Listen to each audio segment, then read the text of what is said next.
দেখেন গরুর পূজা কিভাবে শুরু হয় পৃথিবীতে প্রথম। গোবৎস পূজা, গরুর বাচ্চার পূজা কিভাবে। কোরআন সাক্ষী, কোরআন থেকে কোট করছি। মুসা আলাইহিস সালাম আল্লাহর সাথে সরাসরি কথা বলতেন। ওয়াকাল্লামাল্লাহু মুসা তাকলিমা। সুবহানাল্লাহ পড়েন, আওয়াজ তুলে সবাই বলেন সুবহানাল্লাহ। এখন বনি ইসরাইল হচ্ছে পৃথিবীর সবচেয়ে গোয়ার জাতি। তারা বলে, মুসা তুমি যে আল্লাহর সাথে কথা বলো আমরা তো দেখি না, তুমি যে কথা বলো আমরা তো শুনি না, তো কি করতে হবে? বনি ইসরাইল বলে, আমাদের মধ্য থেকে 70 জন নিয়ে যাইতে হবে তোর পাহাড়ে। ওরা আয়সা যদি কয় হয় আমরা শুনছি, তাহলে বিশ্বাস করবো। কত বড় ডাকাত দেখছেন বনি ইসরাইল। এদের চেয়ে গোয়ার জাতি নাই। এত গোয়ার তুমি করেছো মুসা আলাইহিস সালামের সাথে।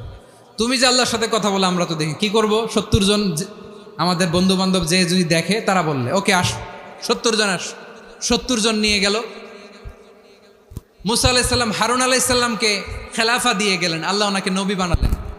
মুসা আলাইহিস সালাম বললেন, হারুন খবরদার, বনি ইসরাইলের মধ্যে তাওহীদের বাণী প্রচার করবা, ঐক্য ধরে রাখবা, বিচ্ছিন্ন হতে দিবা না। চলে গেছে। এইদিকে বনি ইসরাইলের এক দুষ্ট লোক ছিল, নাম সামিরি। কি নাম? সামিরি।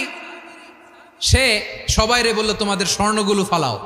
স্বর্ণগুলো ফেললো। বনি ইসরাইলের স্বর্ণগুলোকে গলিয়ে সে একটা গরুর বাচ্চা বানালো। গোবৎস। কিসের বাচ্চা?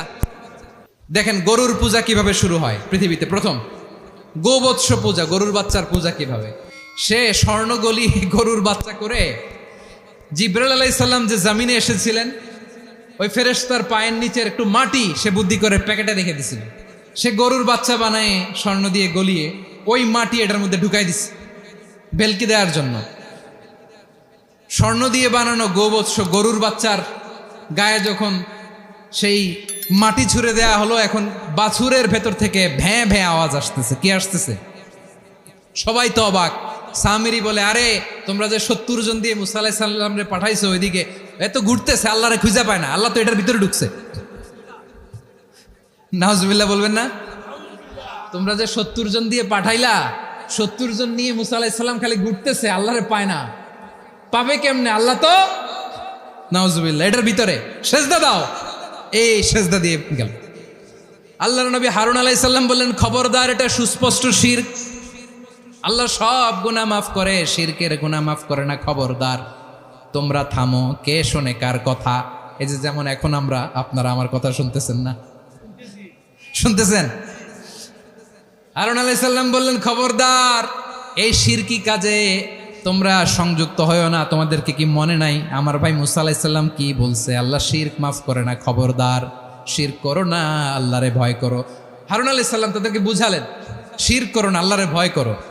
শুধু এতটুকুই তিনি বুঝালেন, দাওয়াতি কাজ পালন করলেন, কিন্তু প্রতিরোধ করেন নাই, সশস্ত্র সংগ্রামে লিপ্ত হন নাই, বাধা দেন নাই। কারণ গৃহযুদ্ধ বেঁধে যেতে পারে। উনি ভাবলেন, আমি যদি আমার বাহিনী নিয়ে দাওয়াত দেওয়ার সাথে সাথে প্রতিরোধ করি, আক্রমণ করি, ওরাও আমারে আক্রমণ করবে, ব্লাডশিড হবে, রক্তপাত। এমন অবস্থা হবে বনি ইসরাইলের মধ্যে, যেটা হয়তো আমার ভাই মুসাও কন্ট্রোল করতে পারবে না। সুবহানাল্লাহ কইবেন না? এক একজন নবীকে আল্লাহ তাআলা কি ইন্টেলেক্ট দিয়ে পাঠিয়েছেন। তিনি ভাবলেন, আমি দাওয়াতি কাজটাই করি, এটা যে হারাম এটা থেকে শুধু বারণ করি, কিন্তু প্রতিরোধ না করি। আমি যদি ঐক্য ধরে রাখতে পারি, বাকিটা আমার ভাই সামলে নেবে। সুবহানাল্লাহ। হারুন আলাইহিস সালাম প্রতিরোধ করলেন না। বনি ইসরাইলের মধ্যে গৃহযুদ্ধ বেঁধে যাওয়ার আশঙ্কায় প্রতিরোধ করলেন না, আক্রমণ করলেন না, শুধু দাওয়াত দিলেন। ইন দ্য মিন টাইম মুসা আলাইহিস সালাম আল্লাহর সাথে কথা বলে যখন ফিরে আসলেন, দেখলেন বনি ইসরাইলের অধিকাংশ লোক মুশরিক হয়ে গেছে। মুশরিক হয়ে গেছে। মুসা আলাইহিস সালাম রেগে গেলেন। রেগে প্রথমে বনি ইসরাইলদেরকে অ্যাটাক না করে ভাইয়ের দাড়ি ধরলেন। হারুন আলাইহিস সালামের দাড়ি আর চুল।